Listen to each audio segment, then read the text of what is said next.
Mateus, capítulo 27. Assim que amanheceu, todos os chefes dos sacerdotes e os líderes judeus fizeram os seus planos para conseguir que Jesus fosse morto. Eles o amarraram, levaram e entregaram ao governador Pilatos. Quando Judas, o traidor, viu que Jesus havia sido condenado, sentiu remorso e foi devolver as 30 moedas de prata aos chefes dos sacerdotes e aos líderes judeus, dizendo: "Eu pequei, entregando à morte um homem inocente." Eles responderam: "O que é que nós temos com isso? O problema é seu." Então Judas jogou o dinheiro para dentro do templo e saiu. Depois foi e se enforcou. Os chefes dos sacerdotes pegaram o dinheiro e disseram: "Isto é dinheiro sujo de sangue, e é contra a nossa lei pôr esse dinheiro na caixa das ofertas do templo." Depois de conversarem sobre o assunto, resolveram usar o dinheiro para comprar o campo do oleiro, a fim de que servisse como cemitério para os não-judeus. Por isso aquele campo é chamado até hoje de Campo de Sangue. Assim aconteceu o que o profeta Jeremias tinha dito: eles pegaram as 30 moedas de prata, o preço que o povo de Israel tinha concordado em pagar por ele, e as usaram para comprar o campo do oleiro, como o Senhor me havia mandado fazer.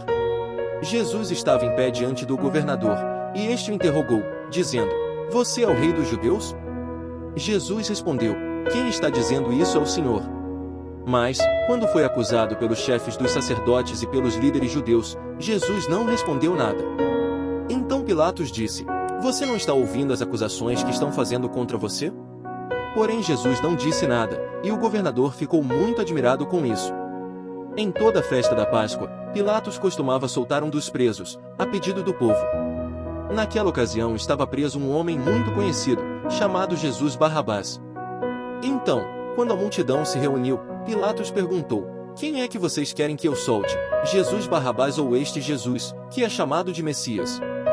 Pilatos sabia muito bem que os líderes judeus haviam entregado Jesus porque tinham inveja dele.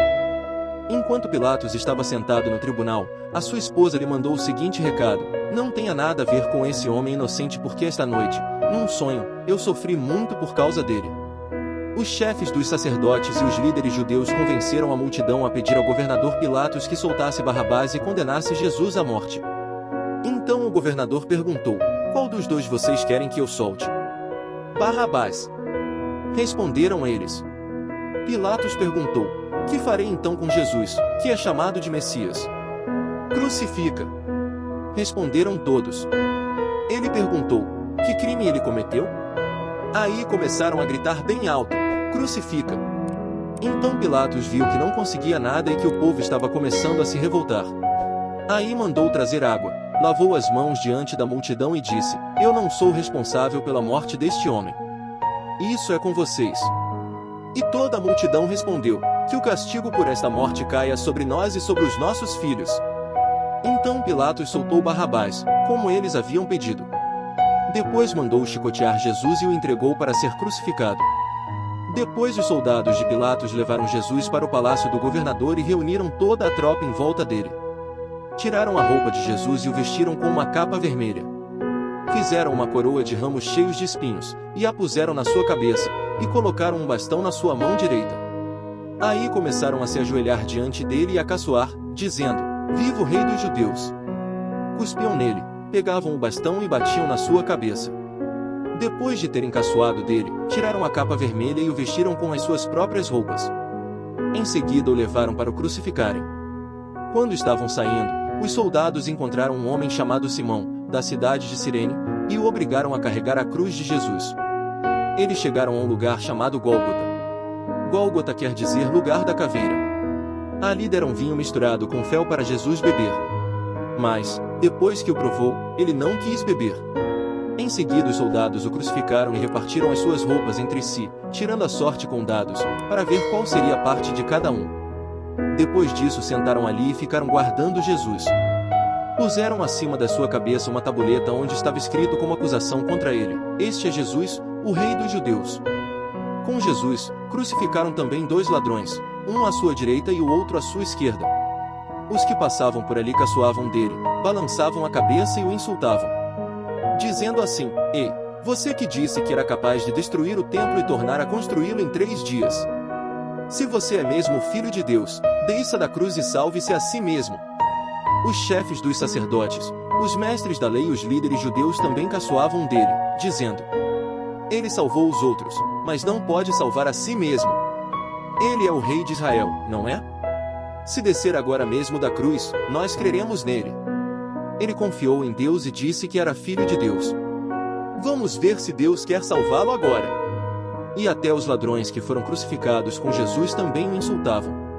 Ao meio-dia começou a escurecer, e toda a terra ficou 3 horas na escuridão. Às 3 horas da tarde, Jesus gritou bem alto: Eli, Eli, lema sabactani. Essas palavras querem dizer: meu Deus, por que me abandonaste? Algumas pessoas que estavam ali ouviram isso e disseram: ele está chamando Elias. Uma dessas pessoas correu e molhou uma esponja em vinho comum, pôs na ponta de um bastão e deu para Jesus beber. Mas outros disseram: espere. Vamos ver se Elias vem salvá-lo. Aí Jesus deu outro grito forte e morreu. Então a cortina do templo se rasgou em 2 pedaços, de cima até embaixo. A terra tremeu, e as rochas se partiram. Os túmulos se abriram, e muitas pessoas do povo de Deus que haviam morrido foram ressuscitados. E saíram dos túmulos. E, depois da ressurreição de Jesus, entraram em Jerusalém, a cidade santa, onde muitos viram essas pessoas. O oficial do exército romano e os seus soldados, que estavam guardando Jesus, viram o terremoto e tudo o que aconteceu. Então ficaram com muito medo e disseram: de fato, este homem era o Filho de Deus. Algumas mulheres estavam ali, olhando de longe. Eram as que tinham acompanhado Jesus desde a Galileia e o haviam ajudado. Entre elas estavam Maria Madalena, Maria, a mãe de Tiago e de José, e a mãe dos filhos de Zebedeu. Já era quase noite quando chegou da cidade de Arimateia um homem rico chamado José. Ele também era seguidor de Jesus. José foi e pediu a Pilatos o corpo de Jesus. E Pilatos mandou que o entregassem a ele. Então José pegou o corpo, enrolou num lençol novo de linho e o colocou no seu próprio túmulo, que há pouco tempo havia sido cavado na rocha. Depois rolou uma grande pedra para fechar a entrada do túmulo e foi embora. Maria Madalena e a outra Maria estavam ali, sentadas em frente do túmulo. No dia seguinte, isto é, o dia depois da sexta-feira, os chefes dos sacerdotes e os fariseus se reuniram com Pilatos. E disseram: governador, nós lembramos que, quando ainda estava vivo, aquele mentiroso disse: depois de 3 dias eu serei ressuscitado. Portanto, mande vigiar bem o túmulo até o 3º dia, para os discípulos dele não poderem roubar o corpo e depois dizerem ao povo que ele foi ressuscitado. Pois esta última mentira seria pior do que a primeira. Então Pilatos disse: levem estes soldados com vocês e guardem o túmulo o melhor que puderem. Eles foram, puseram um selo de segurança na pedra e deixaram os soldados ali, guardando o túmulo.